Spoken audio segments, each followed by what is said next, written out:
This is the talk show that takes a no-holds-barred approach to politics, where truth and integrity are the standard and the Constitution honored. From Renaissance Studios, this is Champion News Talk Radio.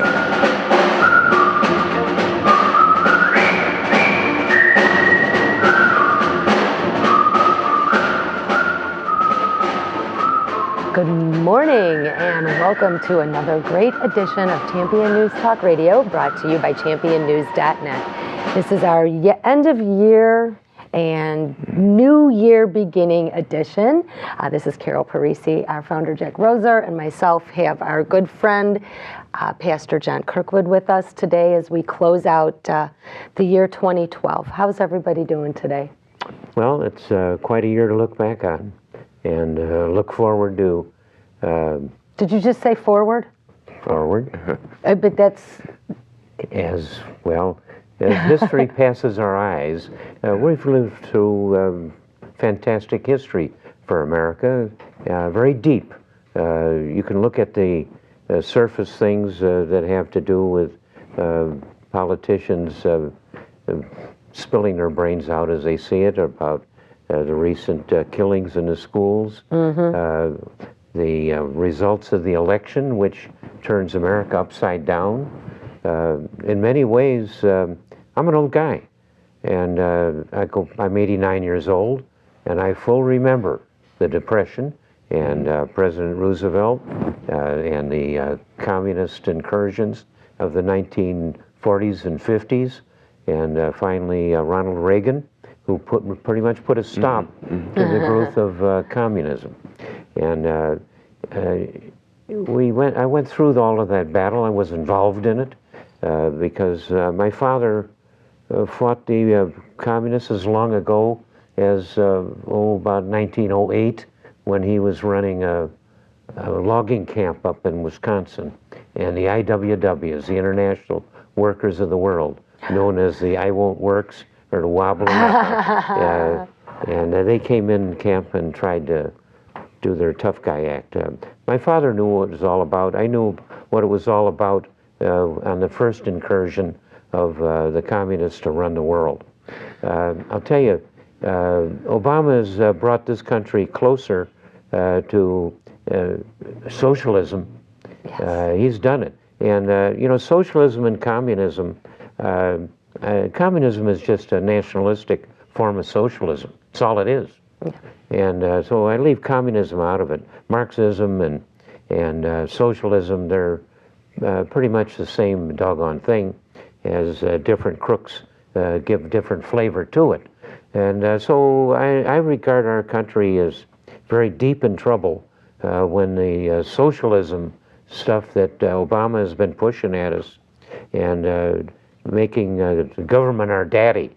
I don't think the government is our daddy. We don't want that kind of daddy. We're Americans. Some do, though, Jack. Well, some do. Some want him as daddy, as husband, as Lord, and as master. Well, and that is exactly what I think our problem in our country is today, is that people don't really understand. He's bought this thing. He bought it with our money. That's what's happened.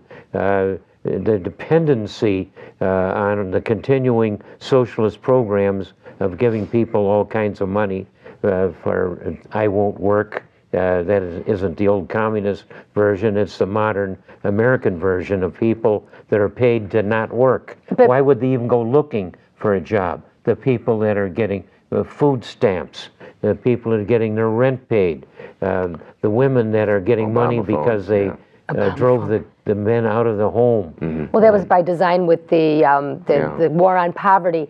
But Jack, okay, there's so much we can talk about as this year ends. Let me just finish something, because what I've given you is a negative picture, and that's not my way. Might have been an honest picture, though. And I'm an American. Okay. And I think that's the theme of our country, and the Americanism and the optimism and the I will do it, the spirit of Americanism. We're going to beat this thing, and we're not going to fall down into the debt and socialism that Obama seems to be planning for us. Sorry to make it personal, but he's a salesman for that. He certainly isn't the businessman to run our country, but he has been selling socialism a long time. And deceptively so. But one thing I will say about Obama is he's very eloquent in his mannerism of speech. He can read a teleprompter like nobody's business.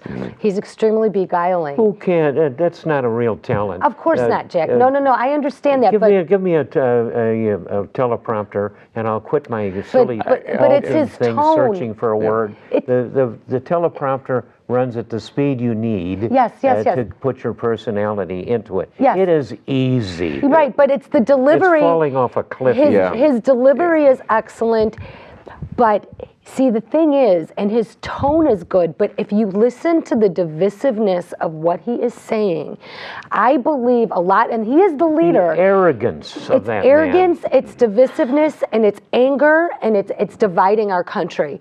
And I firmly believe that he is perpetrating a lot of this negativism that people are feeling now, and the brokenness that our country is feeling. Now, there are good people that are positive and encouraged because they understand that America is the greatest gift that There's God too ever little talk gave. of what you say. Americanism is really a marvelous thing. You go back to the time of our founders. These were people in their time. Maybe it was a God-given thing that such articulate and intelligent people, not only Washington, but all right down to Payne and the other people that were great writers. There were two revolutions that happened. And there was the American Revolution. It was a godlike thing with really experienced, smart men laying down the tracks for us. And in France, they had the Age of Reason. And the tumbrils and the guillotine never ran so fast. The Age of Reason doesn't cut it. You have to have a set of principles going for you. And that's what we had in America. And what we're getting out of Obama and his bunch of socialism is a rejection of the principles that were in our forefathers who took advantage of the time when everybody was sick of kowtowing to the guy on the hill. The king. To the baron. To the king. To whoever the fella up there had everything, and the peasants put the knuckle to the forehead and obeyed the man on the hill. We were ready for something different, and these guys really did a marvelous job of starting this country. But see, you have Chicago thuggery politics playing for the whole country right now. And there are no principles and values. And now, Pastor John, is that part of our cultural problem right now? Their values are, I would have said Machiavellian, but Saul Alinsky is their values, and they use Alinsky's values Industrial Council, I think they call it, Industrial Labor Council, was his thing here in Chicago. Yes. He and Obama came out of the same sewer. Chicago, that's the most true. crooked state in the Union. Yeah.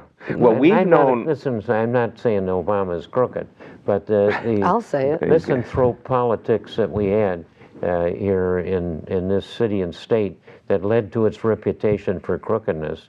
Obama was not separate from that. They elected him to the high office that he had as a senator, as a U.S. senator, and they didn't elect him to senator in Illinois because he took everybody off with technicalities. He didn't have to run against anybody in Illinois. You know, there's this odd thing that whenever he's running against somebody, their divorce records end up out in the paper somehow. But you brought up a number of things, Jack, and you started and you said I'm not normally negative, and you laid out kind of a negative picture. And I think if you look at this on a national level, the picture could be quite negative on a federal level, because I tremble when I think about what 4 more years of this guy is going to mean through executive orders and the lack of spine that is showing up in the Republican Party as well, to try and slow things down. But there are pockets of hope. And I was talking before the show with Michael about this. I mean, who would have thought that we'd see right to work being you brought up the IWW, Wow. and we In saw them Michigan. in Michigan, Michigan. and beating up Steven Crowder and tearing down the tent of angry. Americans for Prosperity, and yet they've lost there. They're bullies. They're bullies. Yes. They're bullies. And in New Orleans, we another armpit of the nation, we have Bobby Jindal, who's actually put forth a school reform bill down there where they're actually implementing vouchers this year. And succeeding at it immediately compared to the public schools, which can't get started. But the initiative that went with vouchers and the parents in control has jumped to an instant success. We should not miss it, that without a lot of planning or any preparation, they're thrown into a situation where we got to do it ourselves. The government-driven education is wallowed, and we can't bring it all together. And instantaneously, the parents did very well with their children. Well, I think we have a lot of opportunities for discussion here, especially with some of the things that are going on. Stay with us for our special New Year's edition.